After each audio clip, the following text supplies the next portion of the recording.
Tentu hari ini insya Allah menjadi hari yang bersejarah karena undang-undang tentang ASN ini sudah ditunggu oleh banyak pihak, ya.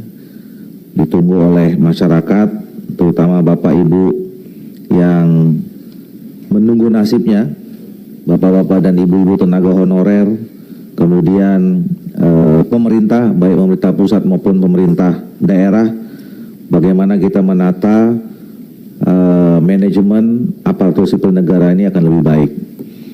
Kemudian yang kedua, undang-undang ini memang sudah cukup lama sekali dibahas, ya, kurang lebih 9 masa sidang, karena kita menginginkan undang-undang ini sesempurna mungkin bisa menyelesaikan masalah-masalah yang terkait dengan manajemen ASN, ya. Karena ini menyangkut banyak sekali nasib dan masa depan Bapak Ibu kita yang selama ini bekerja menjalankan roda pemerintahan baik di pemerintah pusat maupun pemerintah daerah. Jadi udah hampir berapa ya, 2 tahunan ya, 2 tahun setengah kita membahas undang-undang ini. Alhamdulillah akhirnya kita bisa menyelesaikan. Mudah-mudahan hari ini rapatnya lancar dan kita bisa menyepakati undang-undang ini pada pengambilan keputusan tingkat 1.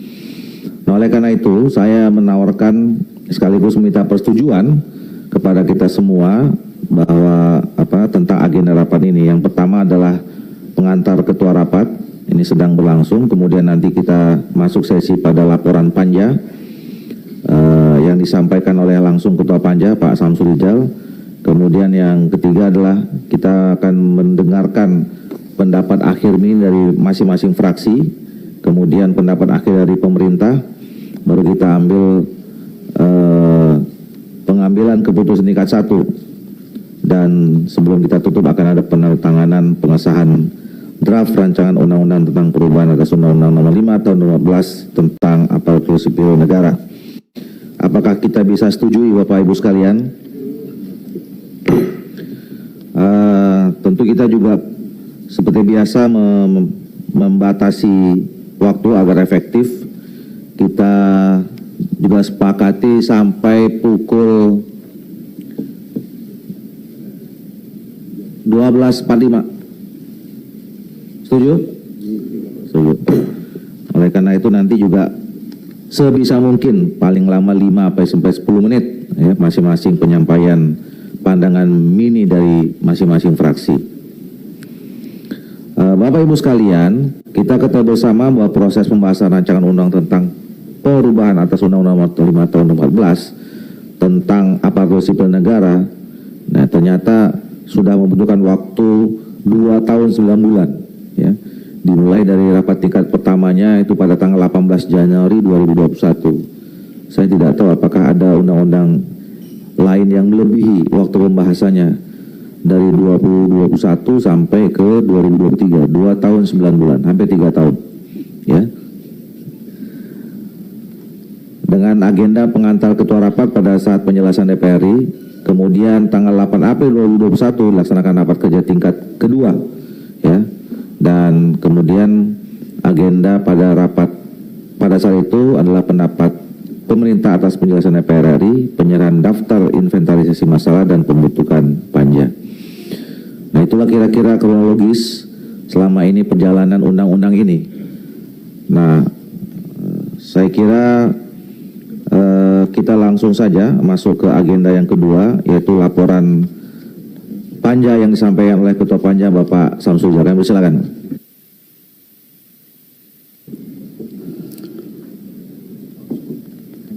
Bismillahirrahmanirrahim.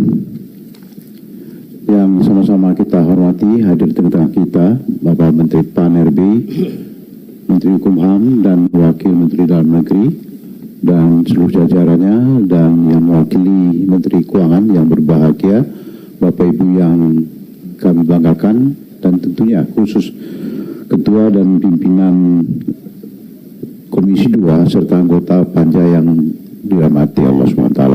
Assalamualaikum warahmatullahi wabarakatuh. Perkenankan kami menyampaikan laporan Panitia Kerja Komisi 2 DPR RI terhadap pembahasan rancangan undang-undang tentang aparatur sipil negara sebagai berikut. Kegiatan Panja. Panja pembahasan revisi rancangan Undang-Undang ASN dibentuk pada tanggal 8 April tahun 2021 pada saat rapat kerja tingkat 1 kedua Komisi 2 DPR RI dengan Menpan RB, Mendagri, Menkumham, dan Menteri Keuangan sekaligus penyerahan daftar isian masalah DIM. Pada tanggal 28-29 Juni tahun 2021 diadakan rapat dengar pendapat Panja RUU ASN untuk mendapatkan masukan terkait pembahasan RUU ASN dengan atau bersama Ombudsman RI, GTK HKN di atas 35 tahun, guru tenaga kependidikan honor non kategori umur di atas 35 tahun, dan FPPI PHK 21. Selain itu juga dengan beberapa pakar akademisi antara lain Profesor Eko Prasojo, MAG, kemudian Profesor Dr. Sofian Effendi, PhD, Profesor Dr. Siti Zuhro, MA, Profesor Dr. Joherman Shah Johan, MA, dan Profesor Dr. Zudan Arif Fakhrullah, SHMH. Selanjutnya, pada tanggal 27 Agustus tahun 2021 diadakan kunjungan kerja Panja RUU ASN ke Provinsi Jawa Barat, dan pada tanggal 30 Agustus 2021 ke Provinsi Jawa Timur, dan pada tanggal 4 September tahun 2021 diadakan rapat konsinyering Panja RUU ASN dengan pemerintah. Selanjutnya pada tanggal 21 September 2021 diadakan rapat kerja Komisi 2 DPR RI dengan Menteri Pan RB dan Menteri Dalam Negeri. Pada tanggal 8 sampai dengan 10 November tahun 2021 diadakan kunjungan kerja Panja RUU ASN ke Provinsi Daerah Istimewa Yogyakarta, Provinsi Jawa Tengah, yang selanjutnya pada tanggal 11 sampai dengan 13 November 2021 diadakan rapat konsinyering Panja RUU ASN dengan pemerintah. Pada tanggal 13 Januari 2022 diadakan rapat internal Panja ASN dalam rangka pembahasan 6 klaster isu RUU ASN. Selanjutnya pada tanggal 21-22 Maret tahun 2022 kembali diadakan rapat konsinyering Panja RUU ASN dengan pemerintah dengan agenda melanjutkan pembahasan terkait RUU ASN, antara lain tindak lanjut beberapa putusan Mahkamah Konstitusi, digitalisasi manajemen ASN, dan penguatan KAASN. Pada tanggal 19 sampai dengan 21 Juni 2023 diadakan rapat konsinyering Panja RUU ASN dengan pemerintah dengan beberapa agenda antara lain pembahasan DIM RUU ASN berdasarkan 6 klaster isu sekaligus. Panja RUU ASN mengusulkan tambahan klaster isu strategis yaitu ASN di lembaga eksekutif, legislatif, dan yudikatif. Sedangkan terhadap isu strategis tentang penetapan kebutuhan PNS dan P3K, kesejahteraan P3K, pengurangan ASN akibat perampingan organisasi, pengangkatan tenaga honor, dan digitalisasi manajemen ASN diserahkan kebijakan penyelesaiannya kepada pemerintah. Dan selanjutnya Panja RUU ASN dan pemerintah sepakat untuk menindaklanjuti putusan Mahkamah Konstitusi dan memasukkannya dalam rancangan Undang-Undang ASN. Pada tanggal 4 Juli tahun 2023 diadakan rapat internal Panja RUU ASN dengan agenda penambahan isu strategis lainnya, yaitu terkait pengisian jabatan ASN yang berasal dari prajurit TNI dan anggota Polri. Selain itu, pembahasan terkait penataan kelembagaan antara lain Kementerian Pan RB, LAN, dan BKN tidak disebutkan nomenklatur ketiga lembaga tersebut dalam materi pokok RUU ASN, tetapi hanya menyebutkan tugas dan fungsinya. Sedangkan KASN tetap disebutkan nama lembaganya dan mekanisme pemilihan anggota KASN mengikuti mekanisme pemilihan anggota KPU atau Bawaslu Republik Indonesia. Kemudian terkait pembentukan peraturan pemerintah yang mengatur ketentuan lebih lanjut mengenai pelaksanaan tugas dan fungsi Kementerian Pan RB, BKN, dan LAN serta KASN dikonsultasikan dengan DPR RI. Selanjutnya pada tanggal 4 sampai dengan 6 Juli tahun 2023 diadakan rapat konsinyering Panja RUU ASN dengan pemerintah dengan agenda melanjutkan pembahasan DIM RUU ASN. Pada tanggal 7 sampai dengan 9 Juli 2023 diadakan rapat Timus dan Timsin dengan agenda merumuskan norma-norma yang telah disepakati dalam pembahasan Panja RUU ASN. Kemudian dalam pembahasan di Timus dan Timsin terdapat rumusan norma yang merubah substansi dan usulan norma baru. Timus dan Timsin akan melaporkan perubahan substansi dalam RUU ASN kepada Panja RUU ASN. Selanjutnya, pada tanggal 14 Juli tahun 2023 diadakan rapat lanjutan tim perumus dan tim sinkronisasi dengan agenda merumuskan penjelasan pasal per pasal RUU ASN. Pada tanggal 28 sampai dengan 29 Agustus tahun 2023 diadakan rapat Panja RUU ASN dengan agenda penerimaan laporan dari Timus dan Timsin dan pengambilan keputusan terhadap rumusan norma baru penyempurnaan hasil Panja RUU ASN. Berdasarkan laporan Timus dan Timsin kepada Panja, terdapat 3 substansi pasal yang perlu disepakati dalam rapat Panja, yaitu 1. Perubahan substansi pasal 21 terkait hak pegawai ASN dan usul norma baru, yaitu pasal 21A dan pasal 21B terkait pemberian jaminan pensiun dan jaminan hari tua bagi pegawai ASN yang terdiri dari pegawai negeri sipil dan P3K. 2. Usulan norma baru pasal 131A terkait penyelesaian permasalahan tenaga honorer yang penataannya selesai paling lambat 2 Desember 2024 dan pelarangan pengangkatan tenaga honorer. 3. Perubahan substansi pasal 134 terkait peraturan pelaksanaan dari undang-undang ini harus ditetapkan paling lambat 6 bulan terhitung sejak undang-undang ini diundangkan. Selain itu, Timus Timsin juga merekomendasikan kepada Panja untuk mengubah format RUU tentang perubahan atas Undang-Undang Nomor 5 Tahun 2014 tentang ASN, format RUU perubahan menjadi RUU tentang ASN dengan format RUU penggantian. Untuk menindaklanjuti laporan Timsin tersebut, maka Panja membahas pasal 21 dan pasal 21B, pasal 21A dan pasal 21B, pasal 131A dan pasal 134 yang selanjutnya menyepakati ketiga pasal tersebut. Selain itu, Panja juga menyepakati format RUU perubahan menjadi format RUU penggantian. Pada tanggal 19 September tahun 2023, Panja mengadakan rapat untuk membuka kembali pembahasan mengenai pengaturan P3K paruh waktu dalam RUU pengisian jabatan ASN yang berasal dari TNI, prajurit TNI dan anggota Polri, kelembagaan KASN, konsultasi peraturan pemerintah mengenai manajemen ASN dan ASN yang bekerja di lembaga eksekutif, legislatif, dan yudikatif dengan pihak DPR RI. Penyusunan rencana kebutuhan ASN, pengisian jabatan manajemen dan non-manajerial, jabatan manajerial dan non-manajerial dari P3K dan mobilitas talenta sesuai dengan aspirasi yang berkembang di antara anggota Panja dan pemerintah.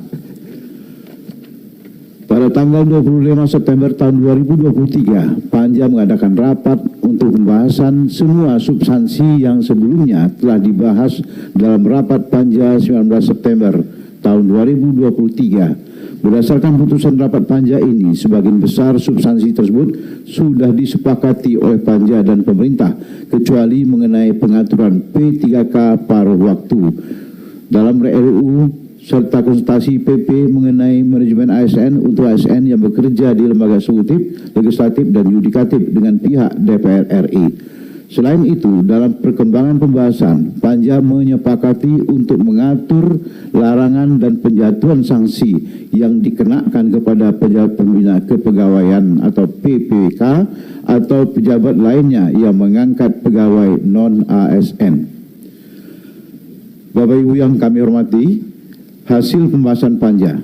Berdasarkan hasil pembahasan Panja RUU ASN, ruang lingkup sistematika dan materi muatan kami sampaikan sebagai berikut.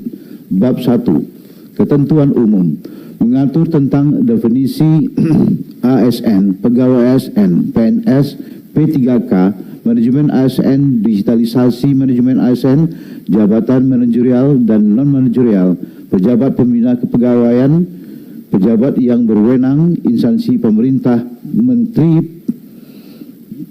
pemerintah dan menteri, dan prinsip meritokrasi dan sistem merit. Menghapus beberapa istilah, yaitu istilah sistem informasi, jabatan pimpinan tinggi, pejabat pimpinan tinggi, jabatan administrasi, pejabat administrasi, jabatan fungsional, pejabat fungsional, KASN, LAN, dan BKN. Mengubah istilah gaji menjadi penghasilan, mengubah definisi atau batasan pengertian beberapa istilah, yaitu istilah PPK, instansi daerah, menteri, dan sistem merit. Menambah beberapa istilah, yaitu istilah manajemen ASN, digitalisasi manajemen ASN, jabatan manajerial, jabatan non-manajerial, dan prinsip meritokrasi. Bab 2, tentang azas nilai dasar serta kode etik dan kode perilaku, mengatur tentang azas nilai dasar, kode etik, dan kode perilaku. Menghapus norma prinsip sudah tercantum dalam nilai dasar, mengubah nilai dasar yang lebih operasional, serta memberikan penguatan terhadap core value ASN, yaitu berakhlak, yang dilaunching Presiden Republik Indonesia pada tanggal 27 Juli tahun 2021 yang berlaku untuk ASN di semua instansi pemerintah. Nilai berakhlak kemudian dijabarkan dalam kode etik dan kode perilaku. Bab 3, jenis dan kedudukan, mengatur tentang jenis dan kedudukan pegawai ASN, menambah usulan norma baru, yaitu tugas _jabatan pemerintah tertentu P3K dapat bekerja secara penuh waktu atau paruh waktu. Bab 4, fungsi, tugas, dan peran, mengatur tentang fungsi, tugas, dan peran pegawai ASN, tidak ada perubahan. Bab 5, jabatan ASN, mengatur tentang jenis jabatan ASN, mengelompokkan jenis jabatan menjadi dua, yaitu jabatan manajerial dan non-manajerial.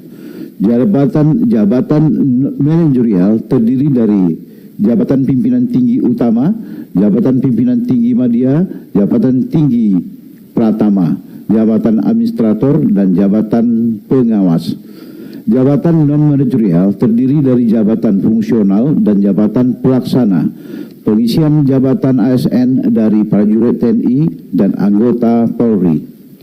Bab 6, hak dan kewajiban, mengatur tentang hak dan kewajiban pegawai ASN. Tidak ada pembedaan hak dan kewajiban antara pegawai negeri sipil dengan P3K. Pegawai ASN berhak memperoleh penghargaan dan pengakuan berupa material dan atau non-material. Perubahan komponen hak, yaitu penghargaan dan pengakuan yang terdiri atas penghasilan, penghargaan yang bersifat motivasi, tunjangan dan fasilitas, jaminan sosial, lingkungan kerja, pengembangan diri, dan bantuan hukum. Penjabaran terkait komponen penghargaan dan pengakuan, serta penyederhanaan komponen kewajiban pegawai ASN. Bab 7, kelembagaan, mengatur tentang kelembagaan, penataan kelembagaan, dan menegaskan fungsi koordinasi Kementerian PAN-RB terhadap rencana kerja lembaga yang berkaitan dengan penyelenggaraan ASN. Tidak menyebutkan nomenklatur KASN, LAN, dan BKN, tetapi hanya menyebutkan tugas dan fungsinya yang lebih lanjut diatur dalam peraturan Presiden. Bab 8, manajemen ASN, mengatur tentang manajemen ASN, menggabungkan manajemen PNS dan P3K menjadi manajemen ASN sehingga tidak ada pembedaan antara manajemen PNS dan dengan P3K. PNS dan P3K sama-sama memiliki pengembangan talenta dan karir serta jaminan pensiun. Penambahan norma baru terkait dengan penerapan manajemen ASN yang bekerja di instansi pemerintah disesuaikan dengan karakteristik kelembagaan masing-masing. Mengatur mengenai komponen manajemen ASN, perubahan kategori pemberhentian bagi pegawai ASN, yaitu atas permintaan sendiri dan tidak atas permintaan sendiri. Menindaklanjuti putusan MK nomor 87/PUU/16 Romawi /2018 mengenai pemberhentian pegawai ASN. Bab 9. Pegawai ASN yang menjadi pejabat negara. Mengatur tentang pegawai ASN yang menjadi pejabat negara. Menindaklanjuti putusan Mahkamah Konstitusi nomor 41/PUU 12 Romawi /2014 terkait ketentuan dalam pasal 119 dan pasal 123 ayat 3 Undang-Undang nomor 5 tahun 2014 tentang ASN. Menindaklanjuti putusan Mahkamah Konstitusi nomor 8/PUU 13 Romawi /2015 terkait ketentuan dalam pasal 124 ayat 2 Undang-Undang nomor 5 tahun 2014 tentang ASN. Bab 10. Organisasi. Mengatur tentang organisasi profesi ASN. Mengubah norma tentang korps profesi pegawai ASN menjadi organisasi profesi ASN.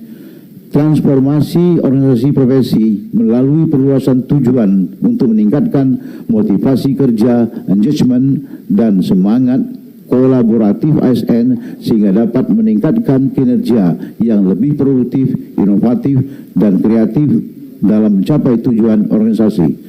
Perluasan fungsi organisasi profesi untuk pemajuan kepentingan ASN dalam perumusan kebijakan, pendorong keselarasan dalam penyelenggaraan manajemen ASN, serta perbaikan kesetaraan dan kualitas lingkungan kerja ASN. Memberikan ruang kepada pemerintah untuk melakukan penguatan dan transformasi organisasi profesi ASN dengan hanya menyebutkan tujuan dan fungsi secara umum tanpa menyebutkan nomenklatur. Bab 11. Digitalisasi manajemen ASN. Mengatur tentang digitalisasi manajemen ASN, mengubah sistem informasi ASN dan memperluas cakupannya menjadi digitalisasi manajemen ASN yang terintegrasi secara nasional. Bab 12. Penyelesaian sengketa. Mengatur tentang penyelesaian sengketa pegawai ASN.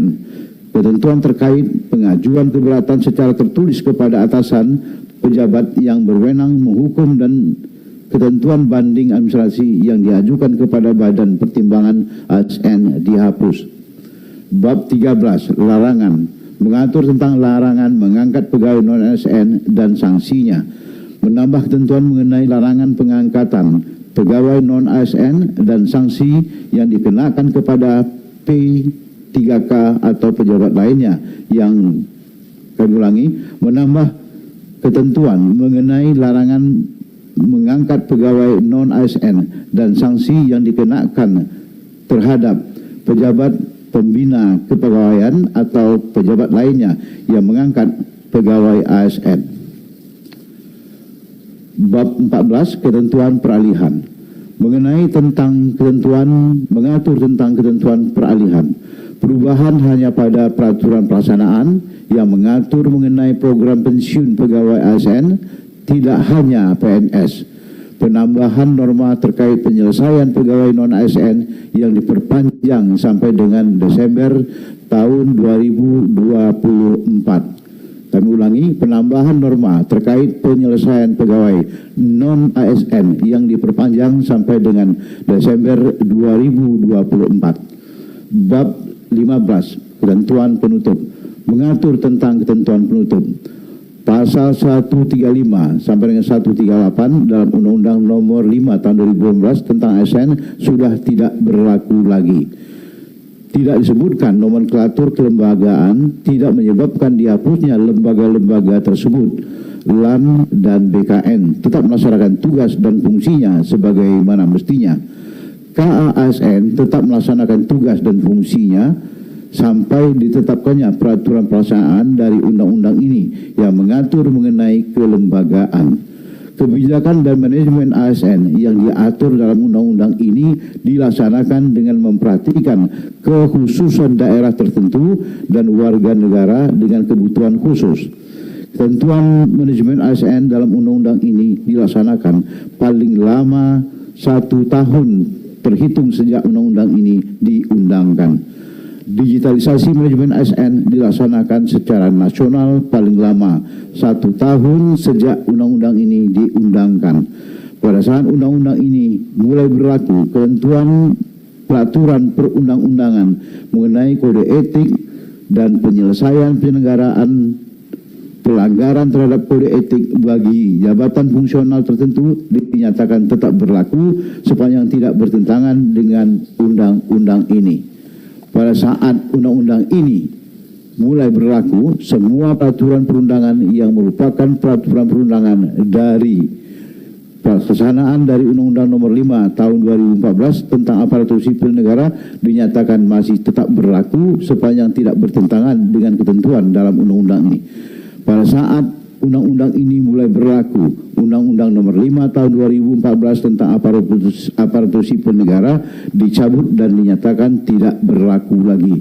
Peraturan pelaksanaan dari undang-undang ini harus ditetapkan paling lama 6 bulan terhitung sejak undang-undang ini diundangkan. Undang-undang ini mulai berlaku pada tanggal diundangkan. Penutup. Berdasarkan uraian tersebut, dikarenakan terdapat 2 substansi yang belum disepakati Panja, yaitu pengaturan P3K pada waktu dalam rancangan undang-undang serta konsultasi PP mengenai manajemen ASN untuk ASN yang bekerja di lembaga eksekutif, legislatif, dan yudikatif dengan DPR RI, maka Panja menyerahkan pengambilan keputusan terhadap kedua substansi tersebut kepada rapat kerja. Selain itu, berdasarkan keputusan rapat Panja yang menghendaki agar perubahan format RUU tentang perubahan atas Undang-Undang Nomor 5 2014 tentang ASN dengan format RUU perubahan menjadi RUU tentang ASN dengan format RUU penggantian. Ditegaskan dalam rapat kerja, maka Panja juga menyerahkan pengambilan keputusan terhadap hal tersebut kepada rapat Panja. Demikian laporan Panja Komisi 2 DPR RI mengenai RUU tentang ASN ini. Untuk itu kami mohon kiranya agar rapat kerja Komisi 2 DPR RI dapat segera membahas dan mengambil keputusan terhadap materi muatan yang belum dapat diputuskan dalam rapat Panja serta menegaskan kembali format RUU perubahan menjadi format RUU penggantian. Sekian, terima kasih. Wassalamualaikum warahmatullahi wabarakatuh. Ketua Panja RUU ASN Komisi 2 DPR RI tertanda Samsul Rizal nomor A462. Terima kasih.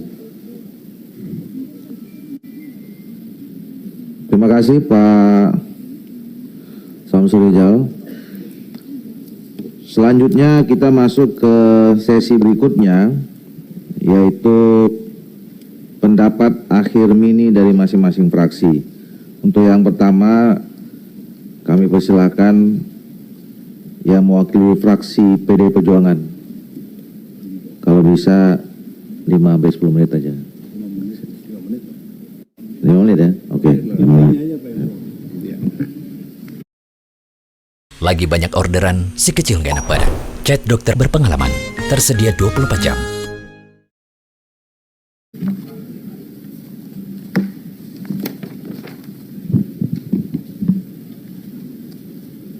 Pendapat akhir mini fraksi Partai Demokrasi Indonesia Perjuangan DPR RI dan pengambilan keputusan terhadap rancangan undang-undang tentang aparatur sipil negara disampaikan oleh Endro Suswantoro Yahman, nomor anggota A152 Dapil Lampung. Assalamualaikum warahmatullahi wabarakatuh. Salam sejahtera untuk kita semua. Om Swastiastu, Namo Buddhaya, salam kebajikan, merdeka.